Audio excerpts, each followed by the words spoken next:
Kristus on üles tõusnud, ta on tõesti üles tõusnud. Ülestõusmise aja 6. pühapäev kannab ladina keeles nime rogate, mis tähendab eesti keeli palvetage.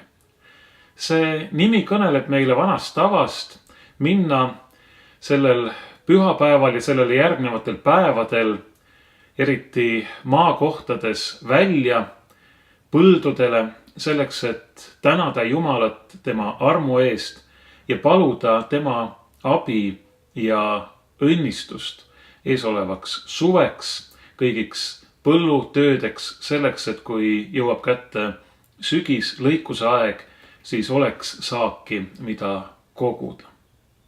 See pühapäev aga tuletab meile meelde mitte ainult vajadust palvetada teatud konkreetsete asjade pärast, vaid seda, mis on üldse palve tähendus. Jeesus ütleb meile, et kui me palvetame, siis me ei pea pikalt lobisema, sest meie taevane isa teab, mida me vajame.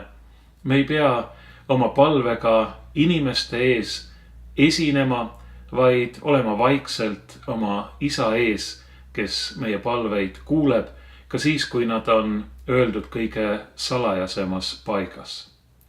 Aga see kõik ei tohi tekitada inimeses arvamust, nagu ei oleks palve midagi tähtsat või keskset. Vastupidi, see on äärmiselt tähtis, see on keskne ühe kristlase elus. Ja näiteks apostel Jaakobus ütleb oma kirjas palve ja sellega seonduva kohta nõnda. Tunnistage üksteisele oma eksimused ja palvetage üksteise eest, et saaksite terveks. Õige inimese vägev palve suudab palju. Niisiis on palve selle pühakirja salmi järgi seotud nii pattude andeks andmise kui tervisega ja ilmselt mitte ainult füüsilise, vaid ka vaimse ja hingelise tervisega. See on midagi, mis puudutab kõige olulisemat inimese elus. Kui me mõtleme selle peale, millest kõnelevad meile evangeeliumid, Jeesuse kohtumistest inimestega, siis kui sagedane on just nimelt see, et Jeesus tuleb, ta näeb kedagi, kellel on mingisugune vaev, enamasti mingi haigus. Ta teeb selle inimese terveks, aga vahel juba enne füüsilist tervendamist kingib ta inimesele hingelise või vaimse tervenemise pattude andeks andmise kaudu. Nüüd ütleb püha apostel Jaakobus, et mitte et meil oleks seesama meelevald, aga meil on siin oluline osa. Õige inimese vägev palve suudab palju. Meie kutsumus on palvetada oma ligimeste eest selleks, et nad võiksid saada andeks oma patud, et nad võiksid saada terveks. Mis on siis palve? Milline on see õige palve? Jeesuse jüngrid ütlesid talle, õpeta meid palvetama. Ja nii on väga paljud inimesed tulnud minu juurde ja öelnud ka mulle, õpetaja, kuidas ma peaksin palvetada? Ma ei oska. Vastuseid sellele küsimusele on mitu.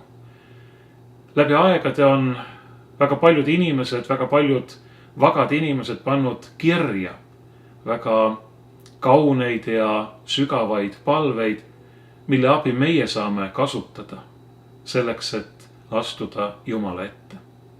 Aga sellele peab eelnema midagi. Sellele peab eelnema arusaamine sellest, et palve on midagi, mis peaks tulema inimesest sama loomulikult. Nagu näiteks see, et kui sünnib väike laps siia maailma, siis ta otsib kohe oma ema ligidust. Kes on seda näinud, see teab, kuidas see väike laps, kes ei tea ega suuda veel midagi, kes õieti ei näegi ega kuulegi, kuidas ta otsib oma peaga, oma suuga oma ema selleks, et olla tema ligidal, nii ligidal kui võimalik. Selleks, et võtta vastu tema käest seda, mida ainult tema ema saab talle anda. Täpselt samasugune peaks olema inimese loomulik püüdlus Jumala, oma looja, oma isa poole. Ja see ongi see, kust tegelikult see palve algab. Vahel ma ütlen inimestele lihtsalt, et palvetamine ei ole midagi keerulist. See algab sellest, et kui sa hommikul ärkad, siis sa tõstad oma pilgu üles taeva poole ja ütled oma isale tere hommikust. Ütled talle aitäh isa, et sa oled kinkinud mulle selle öö ja et sa nüüd kingid mulle selle uue päeva. See on teadlikkus Jumala ligiolust. See on pidev elamine selles Jumala ligiolus. See on teadmine, et mina ei ole üksi, aga samal ajal on see selle meeles pidamine, et minu kõrval, minu juures, minu ümber, minu sees on see, kes armastab mind üle kõige. Kes on mind nii väga armastanud, et ta on andnud mulle elu ja on andnud oma pojas, meie õnnist tegijas Jeesuses Kristuses oma elu minu eest. Mõtleme selle peale, kui meie kõrval oleks üks selline inimene, kellele me võlgneksime oma elu, siis me teeksime kõik, et näidata talle oma tänulikkust ja oma tähelepanu, et teda mitte jätta. Kuigi tihtipeale inimesed kipuvad jätma.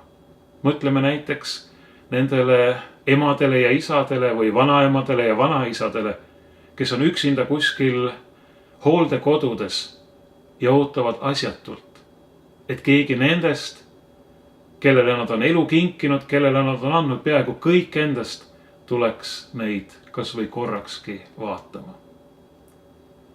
Samasugust ülekohut me teeme Jumalale, oma loojale veelgi suuremat, kui me ta unustame. Kui me ei pööra talle tähelepanu, kui me ei oska olla talle tänulikud. Tema ei vaja seda, sest tema on iseenesest täiuslik. Aga mis inimesed oleme meie, kui me unustame need, kellele me võlgneme kõik? Olgu selleks teised inimesed või Jumal. See on koht, kust algab õige palve. See on elamine pidevas Jumala ligiolus. Ja just siit algab ka meie palve teiste inimeste eest. Sest me võtame nemad endaga kaasa. Me ütleme Jumalale, Jumal, ma tean, et sina oled andnud kõik minule ja minu heaks. Vaata, siin on see teine inimene. Ma tean, et sa armastad teda samamoodi nagu mind. Vaata tema peale, võta ta vastu, kingi talle, mida ta vajab. See on palve, see on midagi imelist ja suurt. See ei ole midagi, mis inimest alandaks, vaid vastupidi, see ülendab inimese. Ta teab, kes ta on, kust ta tuleb. Ta teab, et ta võlgneb kõik Jumalale, et ta selleks, et olla inimene, peab elama, peab oskama elada pidevas tänumeeles ja armastuses. Pidades meeles teda, kelle käest me oleme kõik saanud ja kandes endaga kaasa ka kõiki teisi, kes on meie ümber.